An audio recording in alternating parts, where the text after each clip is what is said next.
Alrighty, tubers. Just realized that I need to be making a video on this. It's pretty late at night.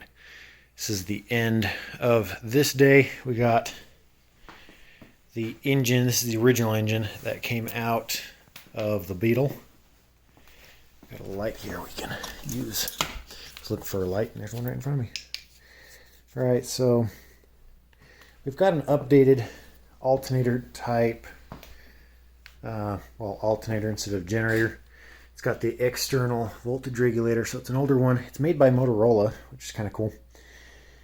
What we're going to be taking from this engine is the exhaust. I'm going to reuse that. Heater boxes, most likely. I believe they're better than the other engine. I need to pull the clutch off, inspect it, see if I can reuse it, or if I need to go get a new one. Hopefully I can reuse that one. I also have another clutch I can take a look at. I believe that's in storage though. But yeah, that's pretty much it. I mean, plugs, wires, cap rotor, ignition coil, that kind of thing I'll be taking from this one. But I do not believe I'm going to be using this fan shroud.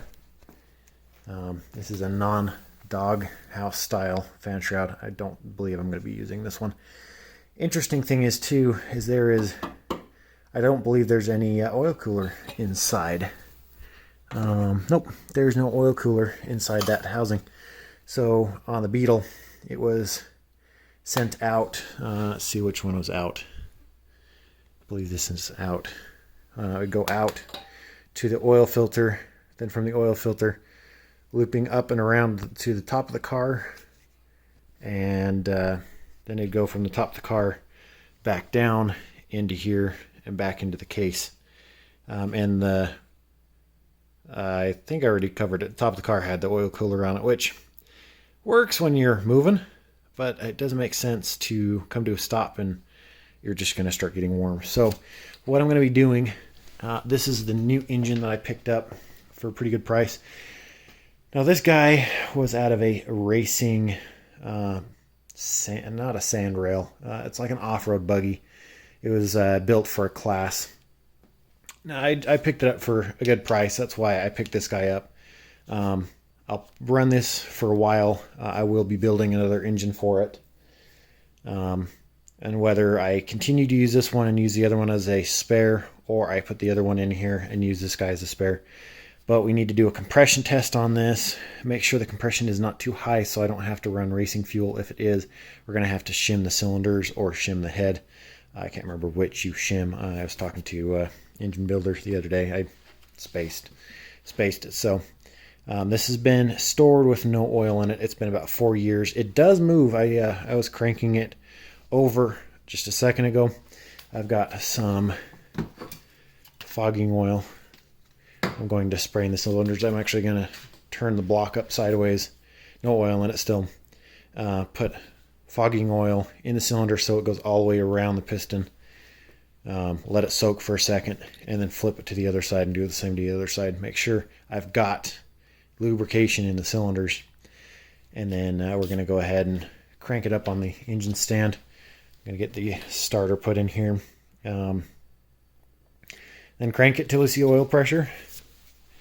But yeah, I'll see if I can post up a picture on this video of the type of, or rather the racing buggy that this came out of. This was the spare that they were using. They freshly rebuilt it and then stopped racing. I believe what they were doing, they had this rebuilt. They wanted to get back into racing but never did. So it is definitely a fresh rebuild. What they rebuilt, I believe it was a full split block. That's what I was told, but you never know what you can trust, you know. It is a Volkswagen block. You can see a little bit of wear and tear on this block. Looks like it's been apart a couple times. Got a degree wheel on the front. Got a little bit of marking right here where the case has been split a couple times, but you can see this case has been actually reinforced. I'm sure for racing. Here's the Sorry about that. High definition mode on my camera or my phone. It'll only let me run for like 5 minutes at a time. I totally didn't realize I've been sitting here talking to myself. Here's a block number for anybody who's interested. I know the H means something. I don't know exactly what all the numbers mean. So this block is only a 1600 stock cam. It looks like we've got smaller head studs there with case savers, which is good. Yeah, I'm hoping this is a good block. I'll probably keep it with the single port because it's only a 1600. Yeah, I might be able to get more. I do have another block that has dual port heads on it. Not sure of the condition of those, but yeah, I'm excited to see this block run. I probably go through and retorque the heads, you know, first startup, heat procedure, or heat cycle rather. Yeah, I'm excited to see it go. We got a Bocar 30 pick 1 on there. It still has the restrictor plate for the racing. We'll definitely have to take that guy out. Maybe sell it if anybody's interested in buying a restrictor plate. I'm sure there's 1.5 billion of them out there. And I'm sure they're cheap. So, maybe it just kicks around or whatever. But yeah, I'm excited. Get this thing going tomorrow. Got a pretty nice engine stand I recently picked up. I enjoy it. I kind of these valve covers are kind of an interesting color. I kind of like it. Kind of different, but alrighty, tubers. I'm going to sign off, and I'll see you when we start the camera back up. Alright, another quick one here for you. It looks like this case has had a little bit of water damage. Maybe sat in a field, or engine sat for a long time and had a lot of water in it. I'm going to guess field because it's all along the bottom of the block. But yeah, as long as she seals up, I think she should be okay. And looking further in there, beyond the very bottom of the case, it looks okay. Unless that's just normal. I don't believe it is, but it could have just been a casing issue when they were making these.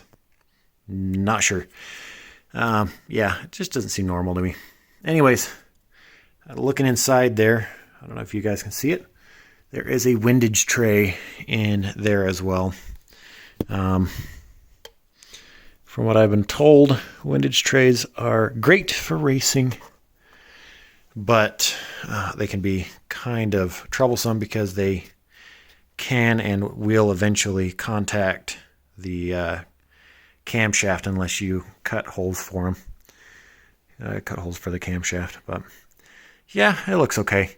I'm just kind of combing over it with a fine-tooth comb, making sure everything's 100% before I go ahead and crank it over for the first time and try starting it. So yeah, onward and upward.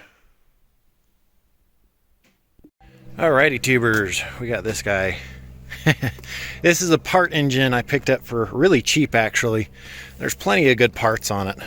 It came with full tins, both left, right, underside, the front tin, the back tin that I'll be using.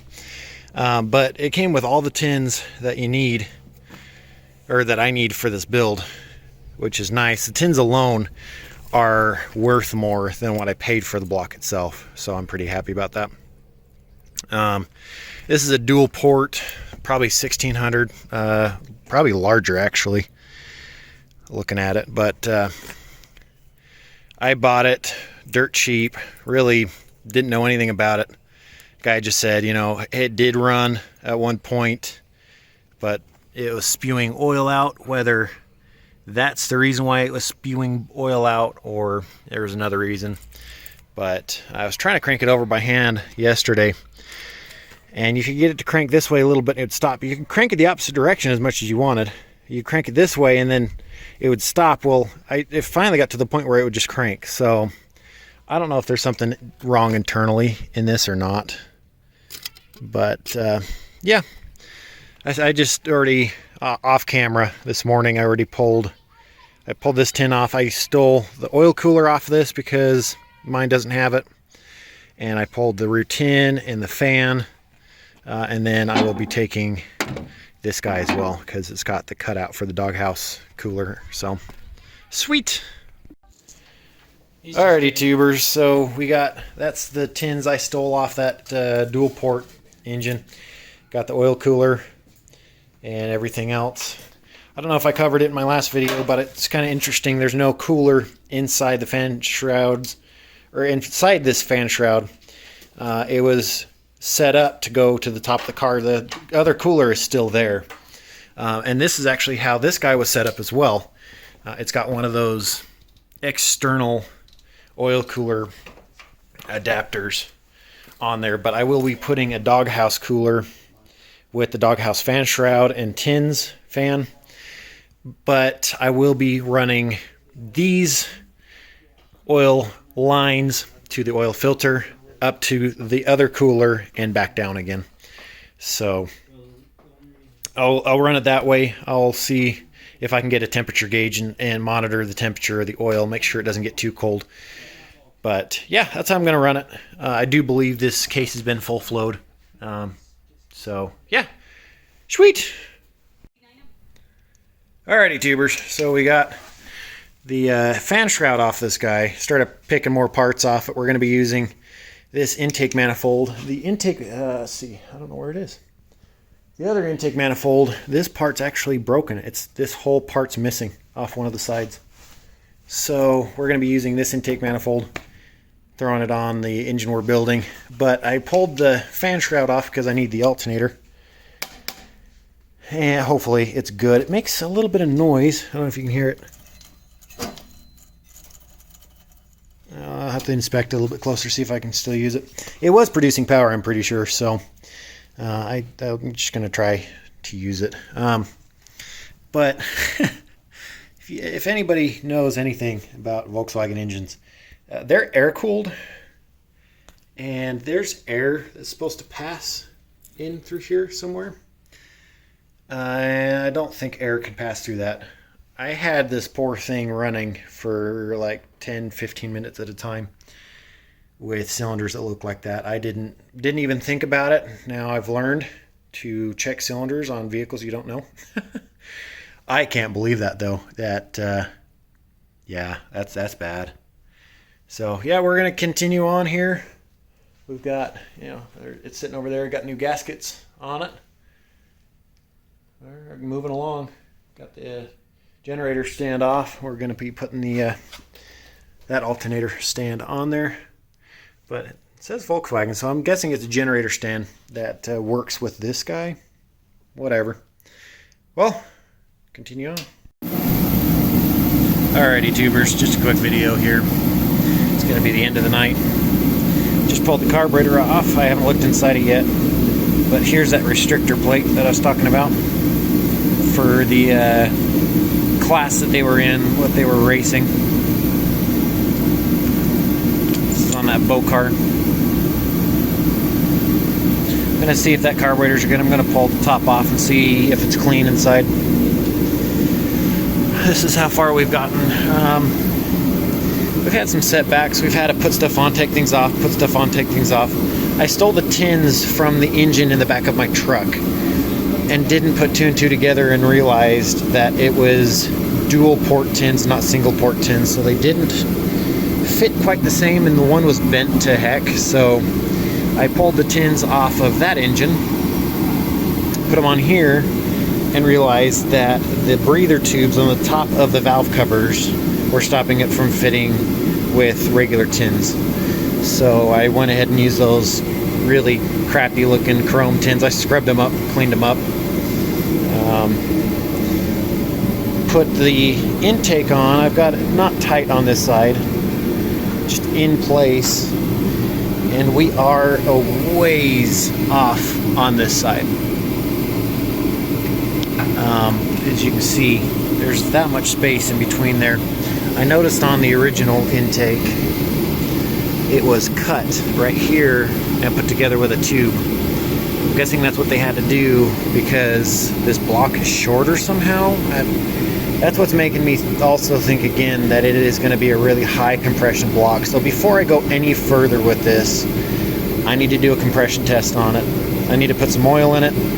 I'm going to just put a tube on this, loop this around for now.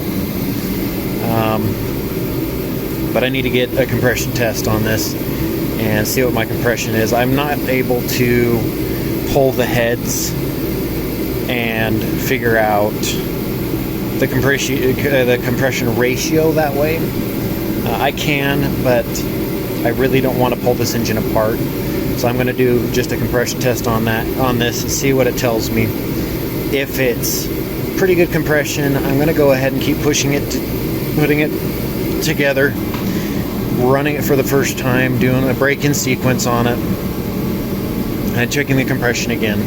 If the compression dramatically rises and it's way higher than it should be, or the engine starts pinging, I'm going to have to figure out what I'm going to do with this engine as far as bringing the compression down. And if I go that far, then do I want to run a single port, or do I want to run the used dual port heads off the other engine if they're in good shape? That's just a whole bunch to think about. So I'm going to end this video here, guys. I'm going to go ahead and do some more research, talk to a couple other guys. If any of you guys, I know some of the guys that watch my new VW videos also build VW engines, so if you can tell me what you think about what's going on. I know I've got it written in my phone somewhere, but like 130 psi is a good rebuilt block.